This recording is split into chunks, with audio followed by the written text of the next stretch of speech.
6000 കോടി രൂപയാണ് സെൻസസ് നടത്തുന്നതിന് വേണ്ടി ഇക്കഴിഞ്ഞ ബജറ്റിൽ മാറ്റിവെച്ചിട്ടുള്ളത്. ഈ വർഷം നടപ്പാക്കും, അടുത്ത വർഷം നടപ്പാക്കും എന്ന് പറഞ്ഞുകൊണ്ട് ചെറിയ തുകയൊക്കെ വാർഷിക ബജറ്റിൽ വകയിരുത്തി പോന്നിട്ടുണ്ട് കേന്ദ്ര സർക്കാർ. കഴിഞ്ഞ വർഷവും 1000-ൽ പരം കോടി രൂപ വകയിരുത്തിയെങ്കിലും സെൻസസ് മാത്രം നടന്നില്ല. 2021 നടക്കേണ്ടതാണ്. ബ്രിട്ടീഷുകാരുടെ കാലം മുതൽ തുടങ്ങിയതാണ്. 1872 ബ്രിട്ടീഷ് ഇന്ത്യയിൽ ആദ്യമായി സെൻസസ് ആരംഭിക്കുന്നത്. 1948 രാജ്യം പാസാക്കിയ സെൻസസ് നിയമത്തിൻ്റെ അടിസ്ഥാനത്തിൽ എല്ലാ 10 വർഷം കൂടുമ്പോഴും സെൻസസ് നടത്തി വന്നിട്ടുണ്ട്. 1951 സെൻസസ് ആരംഭിക്കുന്നത് സ്വതന്ത്ര ഭാരതത്തിൽ. അതിനു മുമ്പ് 8 തവണ ബ്രിട്ടീഷ് ഇന്ത്യയിൽ സെൻസസ് നടത്തിയിട്ടുണ്ട്. സ്വതന്ത്ര ഭാരതത്തിൽ ഇത് 8ാമത്തെ തവണയാണ് നടക്കാൻ പോകുന്നത്. അങ്ങനെ ആകെ 16ാമത്തെ തവണയാണ് പുതിയ സെൻസസ് നടക്കുന്നത്. സർക്കാർ പറഞ്ഞിട്ടുള്ളത് 2026 വീടുകളുടെ കണക്കെടുപ്പും 2027 വ്യക്തികളുടെ താമസക്കാരുടെ കണക്കെടുപ്പും എടുക്കും എന്നൊക്കെയാണ്. ഡിജിറ്റൽ ഫോർമാറ്റിലാണ് സെൻസസ് ഇത്തവണ നടത്തുക എന്നും സർക്കാർ അറിയിച്ചിട്ടുണ്ട്. എന്തായാലും ഇതിനു മുമ്പൊന്നും ഇല്ലാത്ത തരത്തിൽ ആദ്യ കാലഘട്ടങ്ങളിൽ, ബ്രിട്ടീഷുകാരുടെ കാലഘട്ടങ്ങളിലൊക്കെ ജാതി തിരിച്ചുള്ള സെൻസസ് ഉണ്ടായിരുന്നു. പക്ഷേ ഇത്തവണ ജാതി തിരിച്ചുള്ള സെൻസസ് നടത്തും എന്ന് സർക്കാർ ഉറപ്പ് നൽകിയിട്ടുണ്ട്.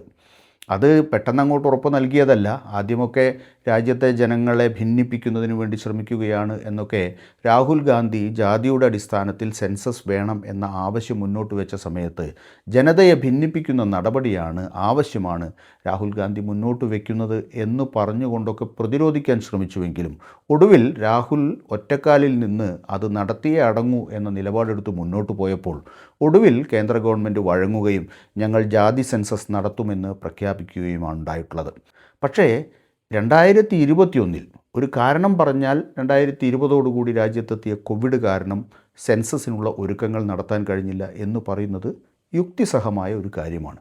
പക്ഷേ കോവിഡ് പിൻവാങ്ങിയിട്ട് എത്ര വർഷമായി? കോവിഡ് പിൻവാങ്ങിയിട്ട് ഏതാണ്ട് 4-5 വർഷം കഴിഞ്ഞു. 2022 കോവിഡിൻ്റെ പ്രഭാവം ഇന്ത്യയിൽ ഇല്ലാതായിട്ടുണ്ട്. പക്ഷേ ഈ സെൻസസ് പ്രക്രിയ മാത്രം നടന്നില്ല.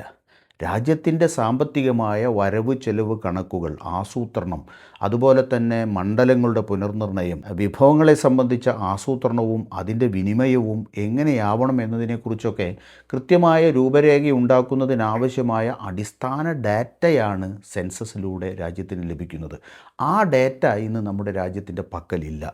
ഇന്നുള്ളത് ഗവൺമെൻറ് പലപ്പോഴും തള്ളിനുപയോഗിക്കുന്ന കൊട്ടക്കണക്ക് മാത്രമാണ്. രാജ്യത്ത് യഥാർത്ഥത്തിൽ ഏത് വിഭാഗങ്ങൾക്കാണ് സഹായം ആവശ്യമുള്ളത്, പ്രത്യേക ശ്രദ്ധ ആവശ്യമുള്ളത്, എവിടേക്കാണ് വികസനത്തിൻ്റെ വെള്ളിവെളിച്ചം എത്തേണ്ടത്, ഏതൊക്കെ മേഖലയിലാണ് സാമ്പത്തിക പമ്പിംഗ് നടക്കേണ്ടത്, ഏത് മേഖലയാണ് ഏറ്റെടുക്കേണ്ടത് എന്നൊക്കെ രാജ്യത്തിന് ആസൂത്രണം ചെയ്യാൻ പണ്ഡിറ്റ് ജവഹർലാൽ നെഹ്റുവിൻ്റെ കാലത്ത് ഈ സെൻസസിൻ്റെ അടിസ്ഥാനത്തിൽ ആസൂത്രണ കമ്മീഷൻ രൂപീകരിച്ച് പ്ലാനിംഗ് നടത്തിയായിരുന്നു രാജ്യം മുന്നോട്ട് പോയിരുന്നത്. പക്ഷേ നെഹ്റുവിൻ്റെ പദ്ധതി ആയതുകൊണ്ട് തന്നെ അതിനെ മാറ്റി, പേര് മാത്രമേ മാറ്റിയുള്ളൂ കേട്ടോ, നിതി ആയോഗ് എന്നുള്ള നിലയിലേക്ക് മാറ്റി. അവിടെയും ആസൂത്രണം നടക്കുന്നുണ്ട് എന്നൊക്കെയായിരുന്നു വെപ്പ്.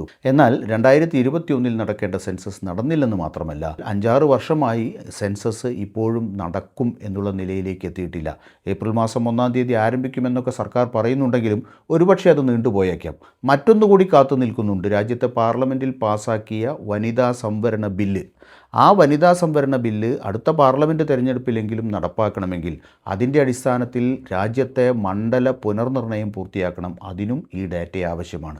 അപ്പോൾ എല്ലാം കൊണ്ടും രാജ്യത്തിൻ്റെ മുന്നോട്ടുള്ള പുരോഗതിക്ക്, രാജ്യത്തിൻ്റെ വികാസത്തിന്, കൃത്യമായിട്ടുള്ള ധനവിനിയോഗത്തിന്, ആസൂത്രണത്തിന് എല്ലാം അടിസ്ഥാന രേഖയായി വർത്തിക്കേണ്ട സെൻസസ് ഡാറ്റ നമ്മുടെ രാജ്യത്തിൻ്റെ കയ്യിലില്ല എന്നുള്ളതിൽ യാതൊരു കുണ്ഠിതവും തോന്നാത്ത ഒരു ഭരണകൂടമാണ് ഇന്ന് രാജ്യത്ത് നിലനിൽക്കുന്നത്. ഇത് തന്നെ വലിയ തോതിൽ പ്രതിപക്ഷത്തിൻ്റെ ഭാഗത്തു നിന്നുണ്ടായിട്ടുള്ള ആവശ്യം കൊണ്ട് മാത്രമാണ് ഇത്തരത്തിലൊരു തീരുമാനത്തിലേക്ക് കേന്ദ്ര സർക്കാർ എത്തിയിട്ടുള്ളത്. എന്തായാലും ഏപ്രിൽ 1-ാം തീയതി കാണാം.